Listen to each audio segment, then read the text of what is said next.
Chers amis, Shabbat Shalom, c'est la Sidra de Béchalach que nous allons lire ce Shabbat. Et la Sidra de Béchalach est marquée par un événement fabuleux. Quelque chose d'extraordinaire, le fameux passage de la mer Rouge. Nul miracle n'est aussi grand que celui-ci. Alors rappelons les faits, les enfants d'Israël, le peuple d'Israël est sorti d'Égypte le matin du 15 Nissan, nous l'avons relaté dans la paracha de Bo.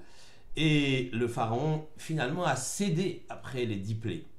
Mais voilà qu'il se ravise et qu'il lance ses troupes à la poursuite des enfants d'Israël. Ceux-ci avancent dans le désert et se retrouvent, parce qu'ils ont suivi un chemin qui n'était pas le chemin habituel. Normalement, ils auraient dû passer par la bande côtière, Derer Eretz Pelishtim, le chemin des Philistins, actuelle bande de Gaza, pour arriver rapidement sur la terre d'Israël. Mais Dieu n'a pas voulu ainsi. Il a fait errer les enfants d'Israël dans le désert à tel point qu'ils se retrouvent face à la mer Rouge, Yam Souf, face à cette mer qui constitue un véritable barrage. Ils ne peuvent plus avancer.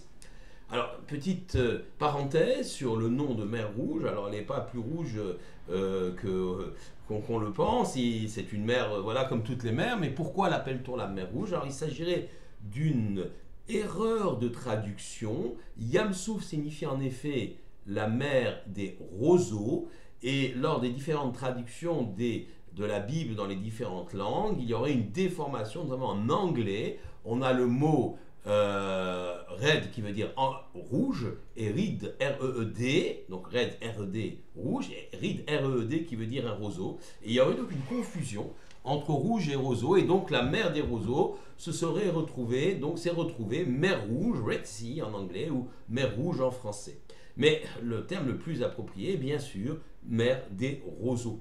Alors je reviens donc à notre histoire, à notre narration. Il y a effectivement les Israël qui sont coincés, c'est-à-dire ils sont vraiment littéralement face à la mer Rouge qui constitue un barrage vis-à-vis d'eux et les troupes du pharaon qui arrivent derrière. Alors première question qu'on peut poser, comment se fait-il que le pharaon, après toutes ses souffrances et 10 plaies, après qu'il ait cédé, ait de nouveau la volonté de reprendre les bénis d'Israël, de les recapturer, voire de les massacrer, on doit prendre une partie comme esclaves. Pourquoi cet entêtement au-delà de toute logique?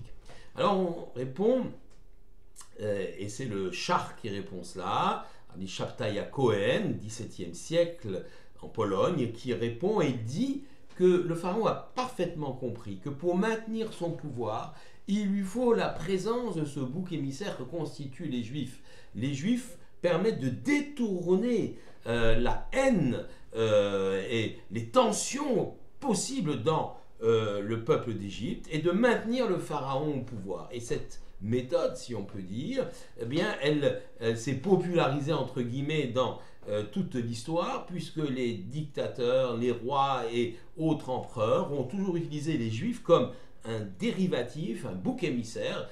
Tsar de Russie, par exemple, qui a envoyé les pauvres paysans faire des pogroms afin de détourner leur colère, eux qui n'avaient rien à manger, détourner la colère du tsar vers les Juifs. Donc on comprend donc que le pharaon veut à tout prix reprendre, quoi qu'il en coûte, si on peut dire, veut reprendre les Juifs et les reprendre comme esclaves. Et puis le pharaon a remarqué une chose, c'est que lors de la mort des premiers-nés, toutes les idoles ont été détruites, les idoles de pierre ont été éclatées, celles de bois se sont consumées, celles de métal ont fondu, sauf une, et celle appelée donc l'idole du Baal Péor, qui se trouve donc Baal Tsephon, pardon, qui se trouve au bord de la mer Rouge. Il y a une idole au bord de la mer Rouge, Baal Tsephon, qui n'a pas été touchée. Donc le pharaon pense qu'il y a un pouvoir quelconque dans cette idole et il va s'appuyer sur elle finalement pour pouvoir être victorieux.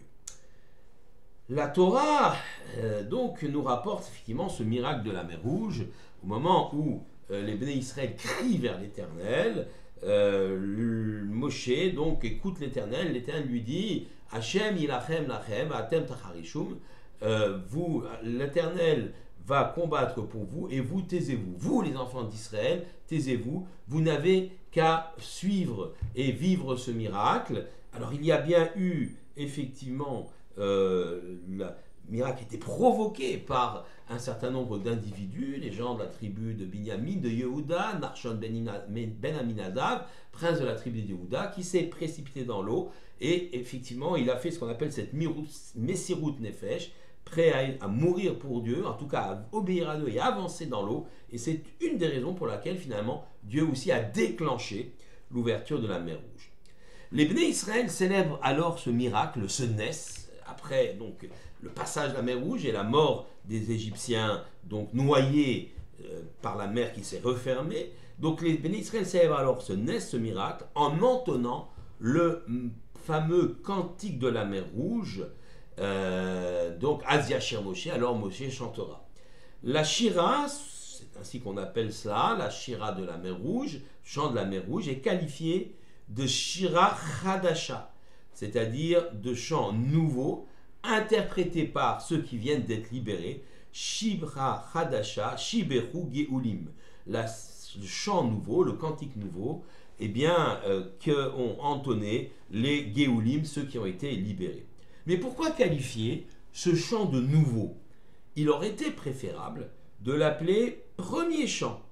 Le premier chant que les Bnei Israël ont fait, car aucun humain, jusqu'à présent, n'avait adressé une telle louange après un tel miracle. Le Rav Friedlander, dans son ouvrage qui s'appelle Siftei Chaim, nous explique qu'il existe déjà un chant qui loue l'Éternel, c'est celui qui s'appelle Perek Shira, donc le chapitre du chant, texte contemporain de celui de la Mishnah, donc écrit vers l'an 200. Les animaux et les végétaux dans ce cantique récitent la gloire de l'Éternel. Des êtres vivants, sans da'at, c'est-à-dire sans vraiment d'intelligence, comme les animaux et les végétaux, peuvent-ils louer Dieu? Il faut au moins avoir la conscience de son existence pour pouvoir louer Dieu. En fait, les animaux et les végétaux, d'après le Rav Friedlander, ne se mettent pas à chanter comme dans les contes, mais ils accomplissent la volonté du Créateur en prenant chacun sa place et en jouant son rôle, sa partition dans la création, et ceci constitue en soi déjà une louange, un chant pour l'Éternel. L'observateur humain ne peut que s'émerveiller face à l'intelligence extrême de la création. Chaque être, chaque végétal, chaque minéral est à sa place et s'intègre dans un mécanisme d'une très grande complexité voulu par l'intelligence divine. Alors l'homme arrive à la conclusion, en observant tout ça, et que, à l'exemple d'ailleurs d'Avraham Avinu, qui a toute sa vie, sa jeunesse, fait cette recherche logique de l'existence du Créateur en observant le monde autour de lui, mais aussi d'Albert Einstein, qui lui a affirmé Dieu ne joue pas au dé, que ce monde ne peut en aucun cas être le fruit du hasard. L'homme donc arrive à la conclusion qu'il existe bien un créateur et qu'il est tout-puissant. Malheureusement, la majorité de nos contemporains n'arrivent pas à saisir le créateur au-delà du décor de la création. Le miracle de la mer Rouge est un véritable bouleversement de l'ordre de la nature. À ce moment de l'histoire, il y a des centaines de milliers de témoins. Les Hébreux libérés. Aucun homme, n'assistant à un tel spectacle, ne peut encore soutenir que le vaisseau constitué par notre univers n'a pas de capitaine. Le miracle de la mer Rouge est un véritable bouleversement de l'ordre de l'histoire, de l'ordre de la nature. Et ceci entraîne une véritable prise de conscience chez l'homme de l'existence de Dieu et du fait que Dieu conduit ce monde. Cette prise de conscience s'exprime dans le cantique de la mer Rouge, la Shira Chadasha, chant nouveau, par rapport au Perek Shira.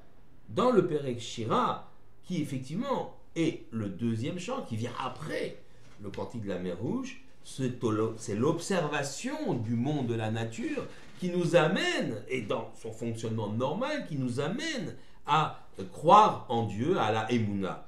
Mais dans le Shira Chadasha, le chant nouveau, il y a donc quelque chose de nouveau par rapport à tous les autres chants. Il y a ici une incursion de Dieu dans la nature et dans l'histoire, quelque chose qui change totalement et qui nous oblige finalement à croire en Dieu. Ainsi, lorsque la mer se referme et que l'ordre de la nature reprend ses droits, l'observateur garde la mémoire de cet événement extraordinaire et scrute le monde avec des yeux plus perçants. Il réalise alors que le fonctionnement qualifié de normal des mécanismes de l'univers, en fait, relève aussi du miracle. Un miracle voilé, certes, comme on dit en hébreu, nes nistar, mais un miracle tout de même.